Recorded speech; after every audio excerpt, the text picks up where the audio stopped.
Hello, everybody. It is Monday, August the 5th, 2025. Judging from the newspapers in America, the news isn't particularly good, according to Thomas Friedman in the New York Times. The America we knew is rapidly slipping away, and it's not just progressives who are pessimistic. The Wall Street Journal, which is a more conservative newspaper, has a lead story today about how many American families are now overwhelmed by hardship. They're earning more, but in worse shape. The American dream, then, seems to be in crisis, perhaps existential crisis. My guest today had a book out last year on the American dream. It's called Experiencing the American Dream. It's by the Scottsdale, Arizona-based money manager, Mark Matson. He runs an $11.7 billion assets firm, which he founded in 1991. He's also a writer. He's been on the show before, and I'm thrilled he's joining us today. Mark, what's the state on August the 5th, 2025 of the American dream? Well, Andrew, it depends who you ask. If you ask me, it's alive and well.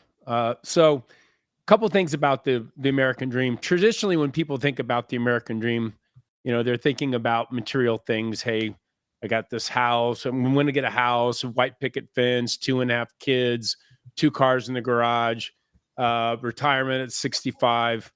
And while those things are part, definitely for some people, part of the American dream, the true foundation of the American dream is freedom, fulfillment, ability to live a self-determined life, the ability to go out and create wealth and prosperity. I think most people are approaching the American dream from the wrong angle. A lot of people approach the American dream as far as what's in it for me? What am I entitled to? What am I going to get? I think that's the wrong way to look at the American dream. For those people I know, myself and others that have accomplished the American dream, the question needs to be, what can I provide to other people? How can I be of service to other people and help them fulfill on their dreams? And if I help enough people do that, then my dream is automatically going to take care of itself. At the same time, I will concur with this, which is ever since COVID in the United States, it seems like people aren't working as hard. They're not as industrious. They don't have as much grit and determination. And there's kind of like the peanut farmer called it a malaise. Some people have a malaise about the future, and they've given up on it, and they're not out there crushing it. But in a world where so many people feel like they're entitled and feel like they shouldn't have to work hard to get what they want, the people that are out there to really hustle and really work hard and view work as its own reward, not just as a means to an end to get wealth, I think it's never been a greater opportunity for those people that are willing to create something amazing for other people.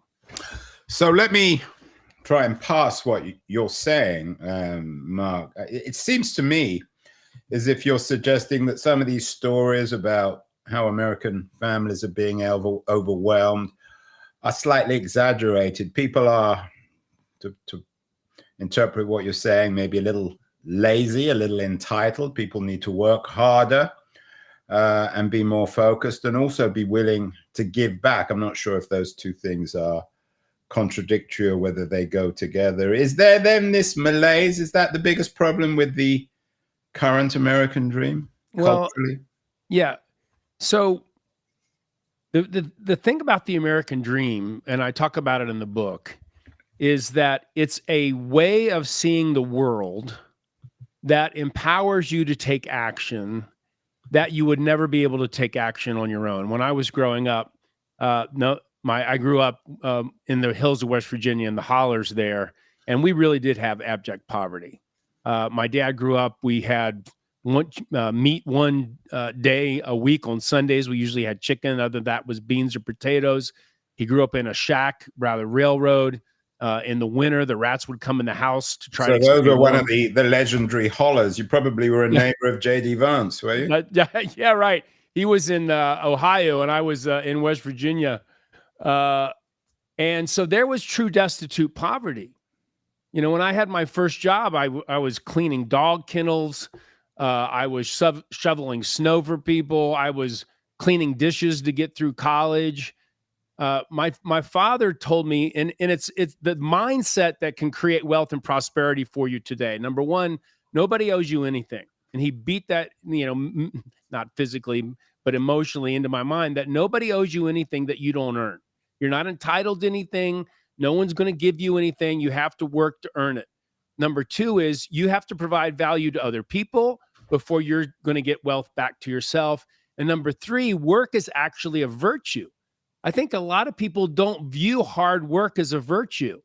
A virtue of shaping your character, of shaping how you see the world, of shaping how you see yourself in the world. And it's other focused instead of me focused. But there is real suffering going on in the world. I mean, there's no doubt about it. There are people that are having hard times finding jobs, but we have a 4% unemployment rate here in America. But we have millions, tens of millions of people that won't even go out and take the jobs. It's not that we don't have enough jobs. We don't have enough people that are willing to go take the jobs. They're waiting for $100,000, $200,000 job a year. The reality is that even if you're starting at the bottom job in a company, 48% of all of the jobs in America are not at big Fortune 500 companies. They're at small companies, small entrepreneurs, small business people. And if you'll go there and work really hard, starting at the bottom like I did, if you'll start at the bottom and work hard, those entrepreneurs and business owners will notice your talent. They'll promote you. They'll give you more options. They'll give you more money. They'll give you more opportunity. And it's all about how hard you're willing to work and how much wealth you're willing to create for the system, not the other way around. And if you have these, I think these articles do a terrible service to people. If you're a person who has the mindset that they're entitled to something they didn't create, then you make yourself a victim. And if I allow myself to be a victim and only look to the government or other people to give me things to save me from my victimhood, I'll never be able to take the actions and be empowered to create the American dream for myself. I believe the American dream is for anyone that comes to this country, in this country, that's willing to work hard and create value. And it's still very available, but it's not going to come easy. It's going to take work. Yeah, and it's interesting you bring up the article in the journal. And it focuses on children.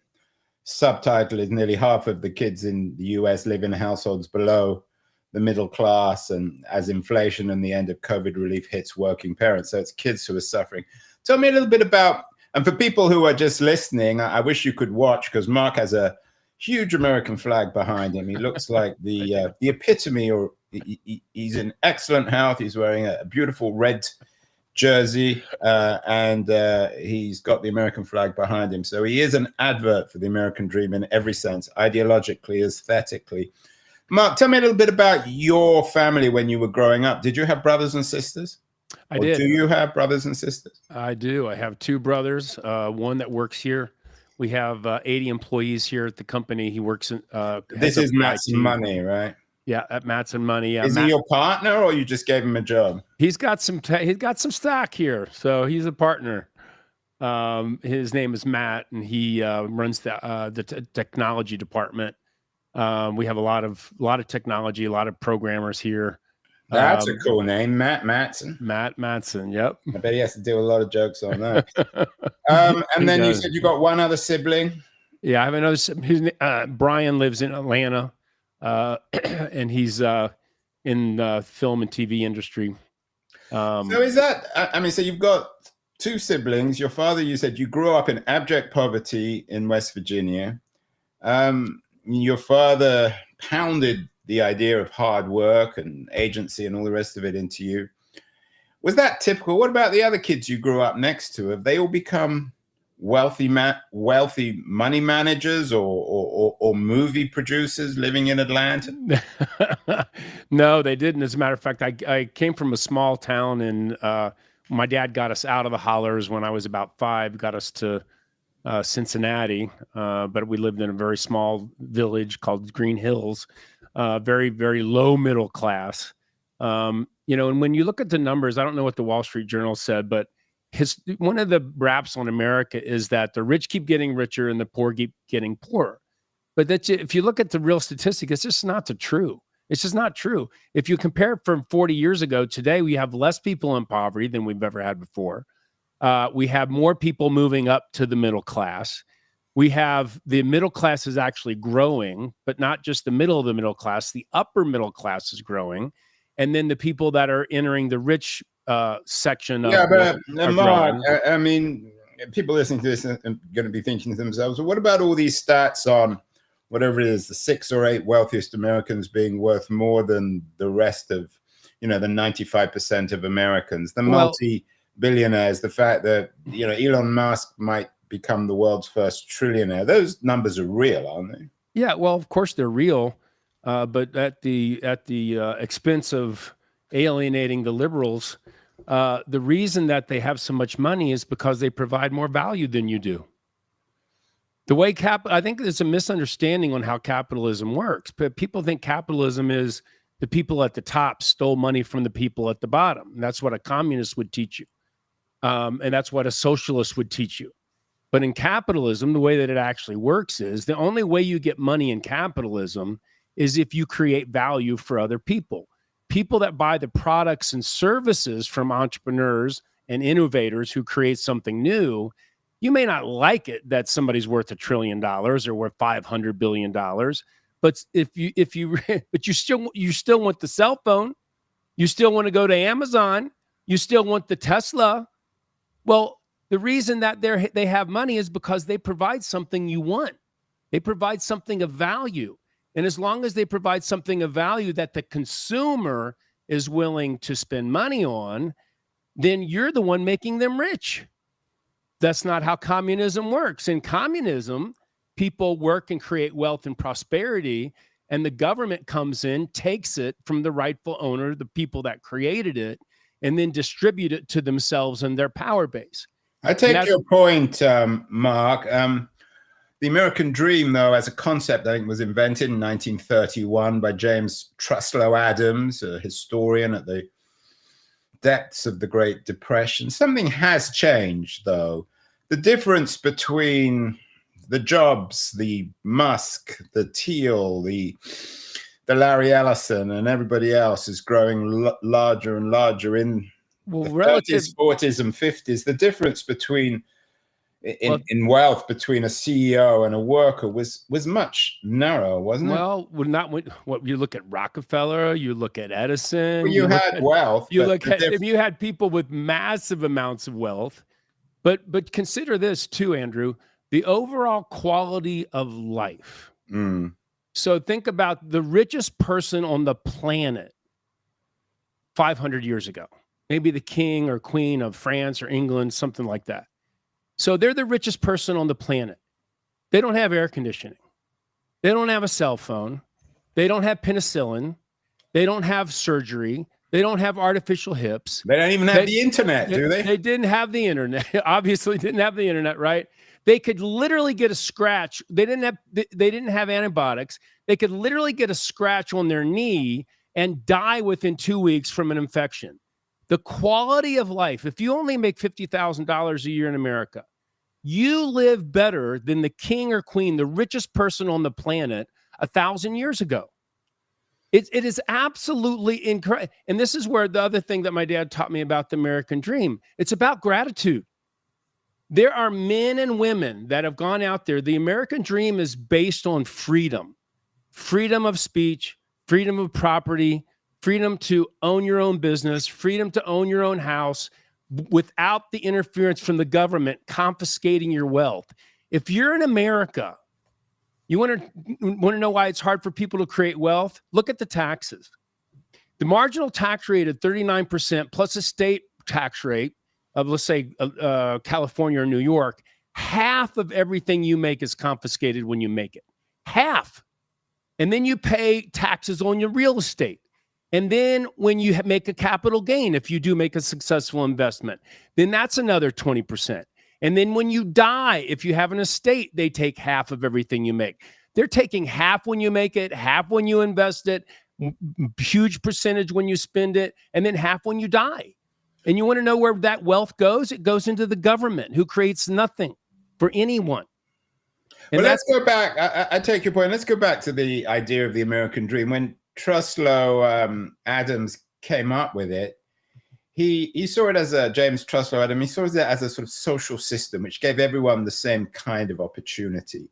Is that the challenge, Mark, to create the opportunity? Because after all, if you come from a wealthy family in New York or Upper West Side or in San Francisco where I live, or maybe even in Scottsdale where you live, you have many more chances than your equivalent today in West Virginia or in Cincinnati. Is that the challenge of making the American dream fairer, to enable everyone to have the same opportunity? I take your point about working hard. Nothing should be given to people.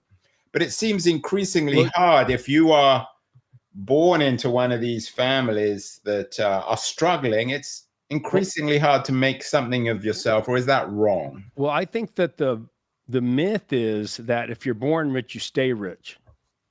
And if you're born poor, you stay poor. Statistics don't show that, do not bear that out. There are plenty of people that inherited all kinds of money, and they go out and try to build a business or go out and spend their money imprudently or invested imprudently, and they end up bankrupt. At the same time, there are many people born into the kind of poverty I was born into, but they have a parent that really reinforces that they are the master of their own universe, and if they work hard enough, they'll have success in life. I think it's the screen that your parents teach you, not the money that they give you or don't give you, that is going to be a bigger determinant. And I know, in a way, people that are born into massive amounts of money, they end up getting weak because they get dependent on people giving them the money instead of them earning the money. And if you look at a lot of the entrepreneurs today that made money, they started from nothing. Elon Musk wasn't born wealthy. Mark Zuckerberg wasn't wealthy. Bezos wasn't wealthy. These guys weren't wealthy. In fact, many of them even dropped out of school. They didn't have enough money to finish college. So I reject the idea that if you're rich, you have an advantage. You might have a disadvantage, actually. What about the luck involved, Mark? You clearly were lucky. You had a very engaged father. You haven't mentioned your mother. Was she around when you were growing up? Oh, yeah, absolutely. Yeah. And they both installed this work ethic, this personal responsibility in you. But not everyone has that good fortune to get such a responsible, engaged parent. Some parents just don't care. That's right. You got that one for sure. I mean, my grandfather was one of those people.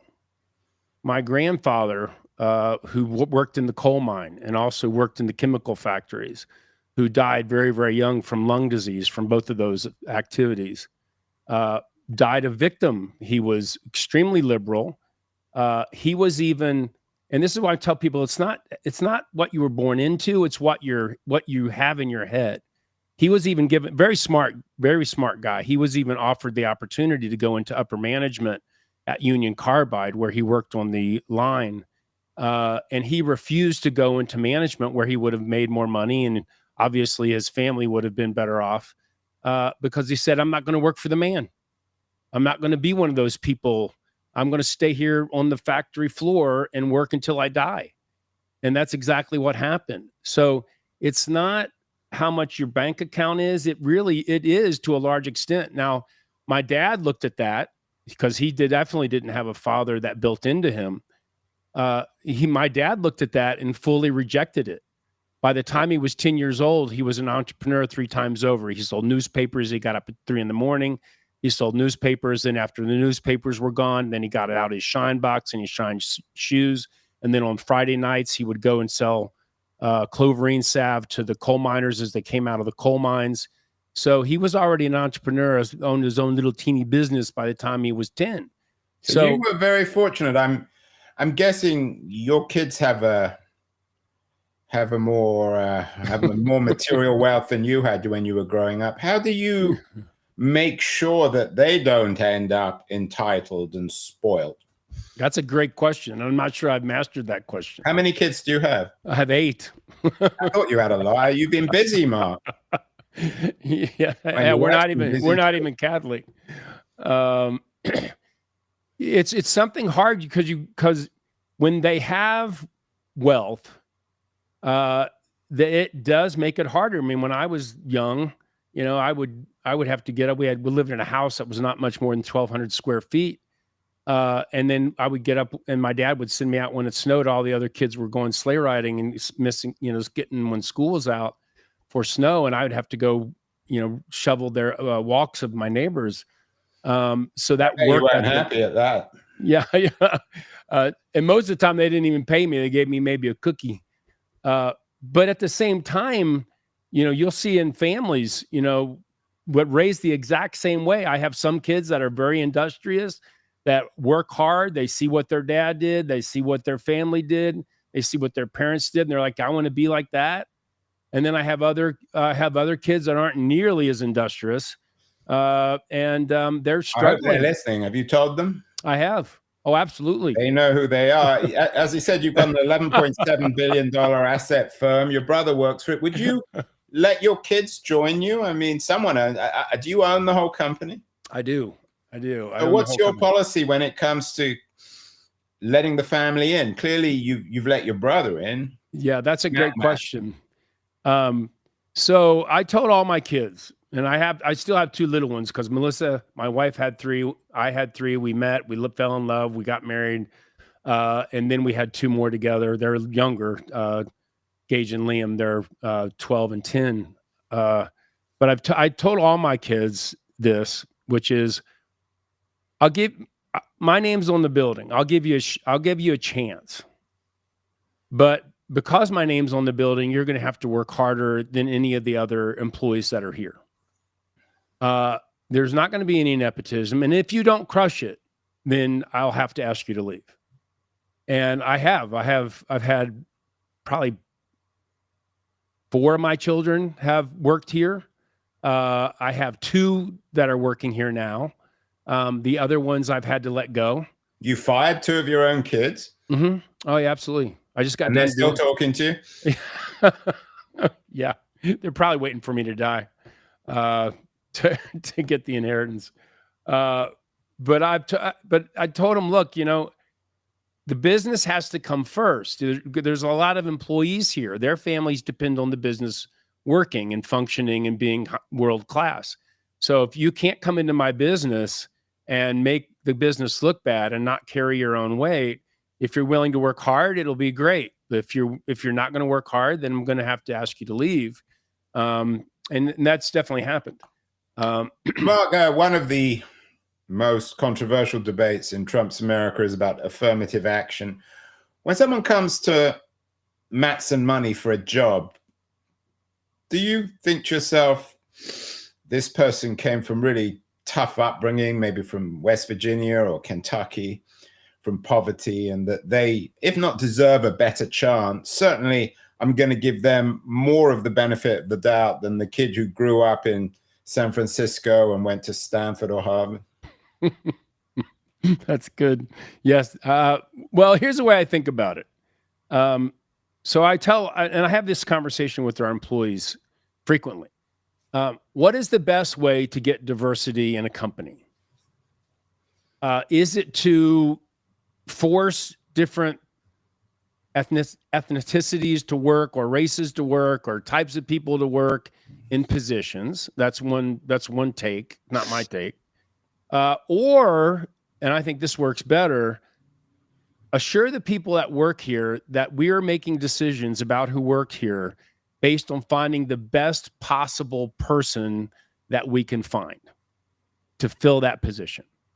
And if you do that, regardless of race or color, religion, what country they come from, we've had people that only have their green card that we've helped become citizens. If you come from that position, we're going to hire the absolute best person. Then you can look around the room when we have a team meeting like we did this morning, and you have 80 people in the room, and every single person knows that it wasn't charity, it wasn't entitlement, it was performance and the ability to get the job done that put every single person in the company.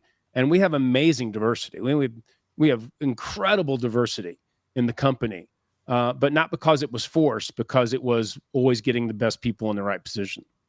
Mark, you clearly have made mistakes in your life. Your first marriage didn't work out. What's the biggest mistake you've made in your life? Oh boy. Well, that's a great question. For most of my life, until I was in my 30s, I was an atheist. Very anti-God. I went to Miami University, got a degree in finance accounting, but in the core curriculum, you take a lot of different psychology and religion and things. Took classes about how God didn't exist. Was dead set that there wasn't any God. Then you mentioned going through divorce, and I did. I went through divorce in my early 30s, and which is hard, especially with 3 kids. I had 3 kids. I'm thinking, oh my gosh, what's going to happen to my business? I'm a bad father. How much time am I going to get to see my kids? I was in a hotel room. I was talking to a buddy of mine, and I was really upset. I was crying. I was depressed. He said, well, how's it? He said, look at those 4 walls. And I said, yeah. He said, well, see that? He said, you know what that is? And I said, no. He said, that you trying to run your own life. And he said, how's it working out? And I said, not too good. He said, well, why don't you do this? Why don't you hit your knees and pray your first honest prayer of your whole life? And I did. And we prayed together.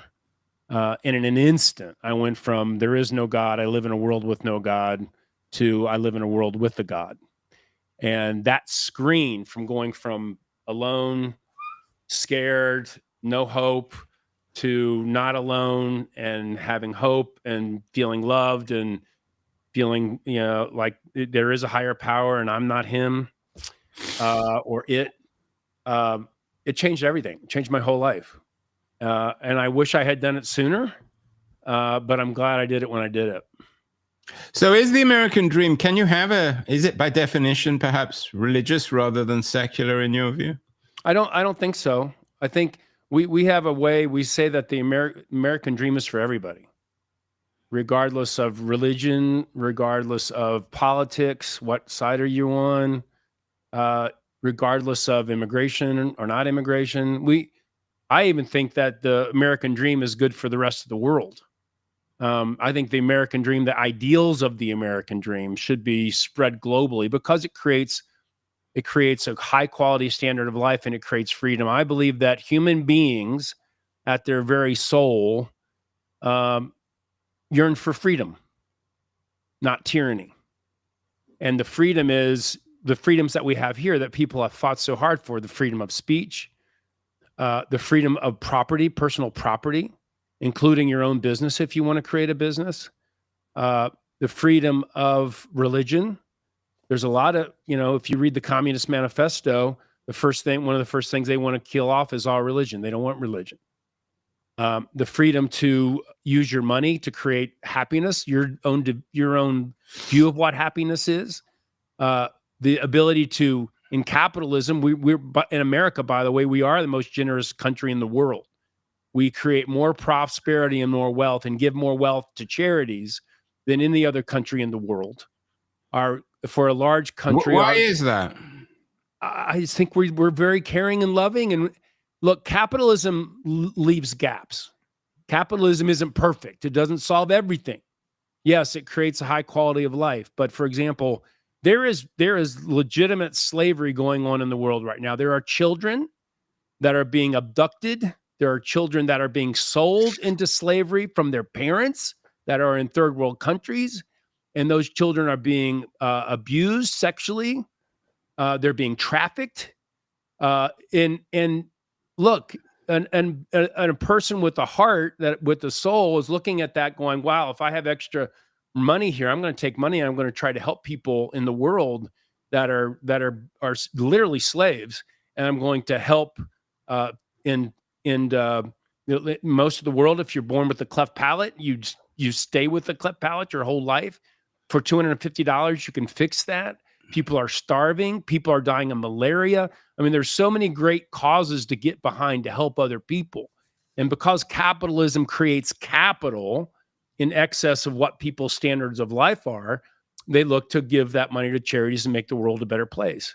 And I think that speaks to the ideals of the average American. So I'm not nearly as pessimistic as the Wall Street Journal. And here's the other thing too, Andrew, and I think all the listeners could agree with this. The way that you get people to turn into your news station or read your blog or read the Wall Street Journal or the New York Times or any of that is through fear, because fear captures eyeballs and they need your attention to sell you products. And that's how they get paid.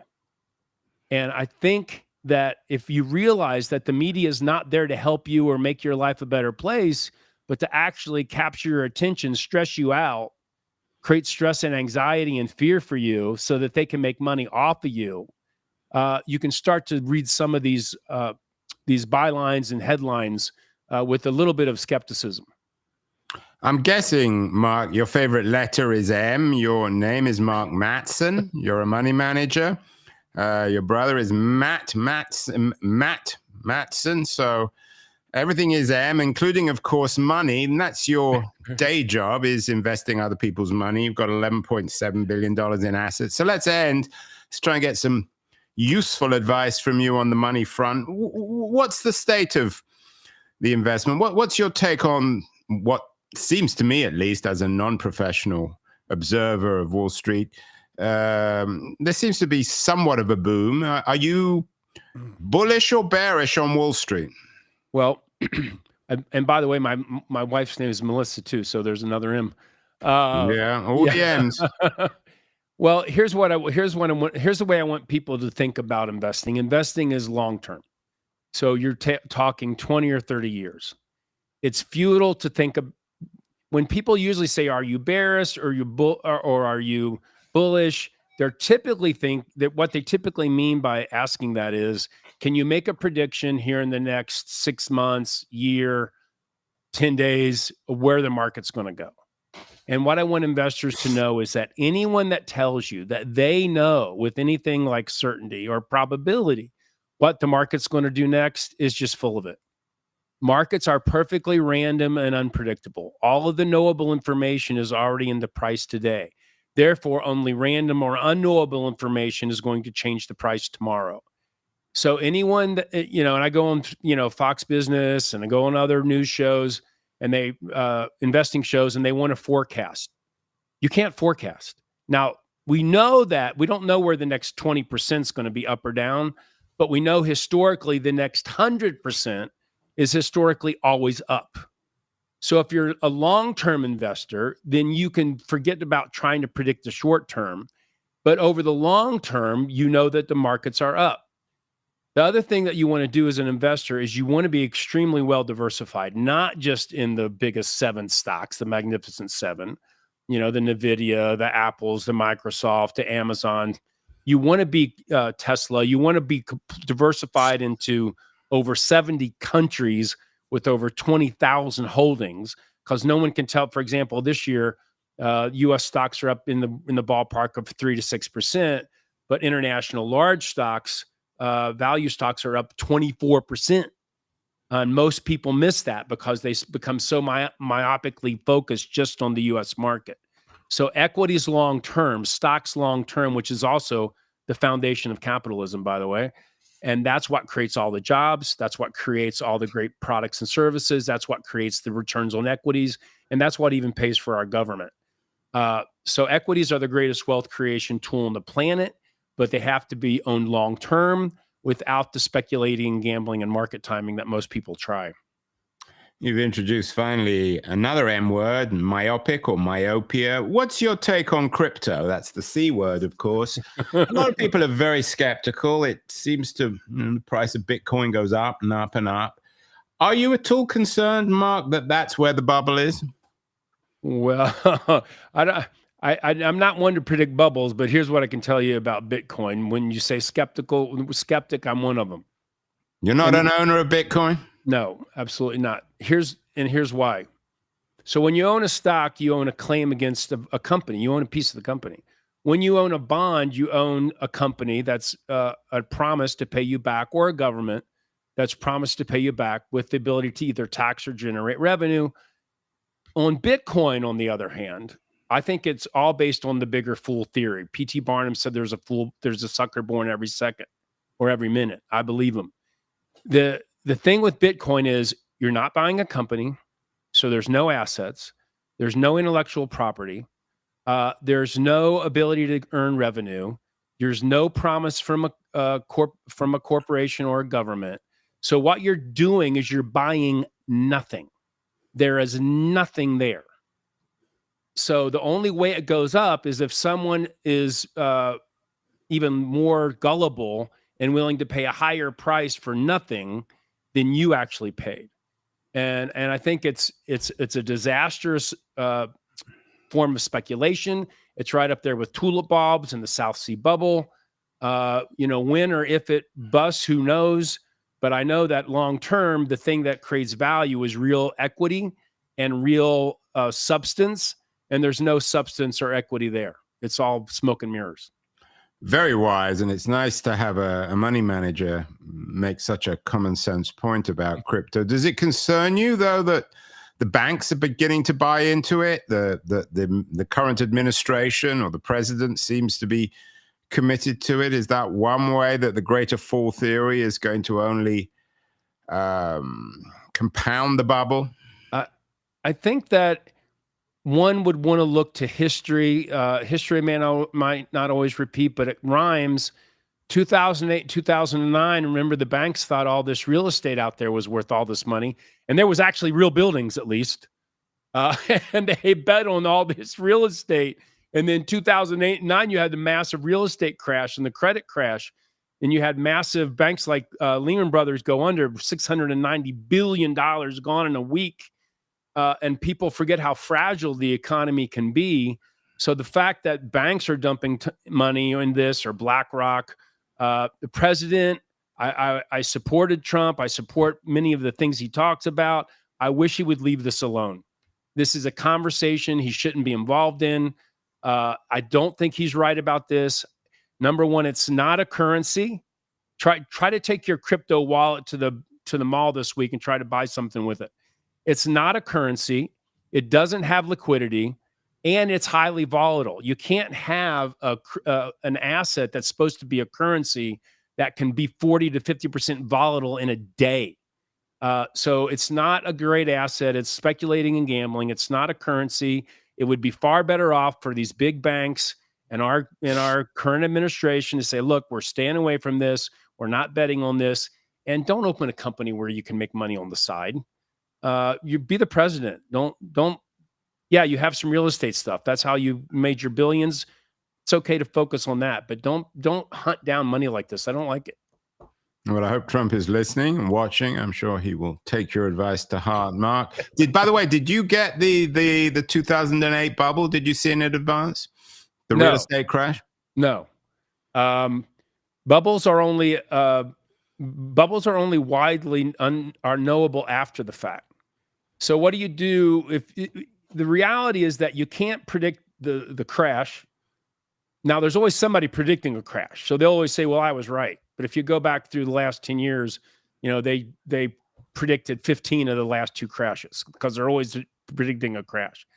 So the thing to do is, once you build your portfolio, what we did do, for our clients, we have about 70% equities and 70% equities, 30% fixed income. When the crash happened, the market was down. Large stocks were down about 55%. So what we did is we rebalance every quarter. So when that crash came, we sold the fixed income, bought the equities while they were low, and then when they came raging back, of course, then the clients have more money in that asset category. You're always wanting to pick your portfolio and then rebalance it, systematically selling the thing that's relatively high, buying the thing that's relatively low, and then staying disciplined over an entire lifetime. That ensures that you don't have to try to predict the future or predict what's coming next, but you're always keeping your portfolio rebalanced. That ensures that you're buying the highest You're selling the highest asset category. You're buying the lowest asset category, which is, of course, the opposite of what everybody does. And that, of course, is the American dream. Discipline, self-discipline. Mark wrote, Experiencing the American Dream. How to invest your time, energy, and money to create an extraordinary life. That extraordinary life, I think, depends on self-discipline. Mark, you're clearly very self-disciplined. Congratulations. I'm not sure I want to congratulate your kids, especially the ones that got fired by you, but maybe they'll go out and get another job somewhere else. Let's hope. Great to have you, Mark. We'll get you back. Fascinating conversation. When crypto crashes, we'll have you back on to explain what's happening. I would love to be there. Thank you.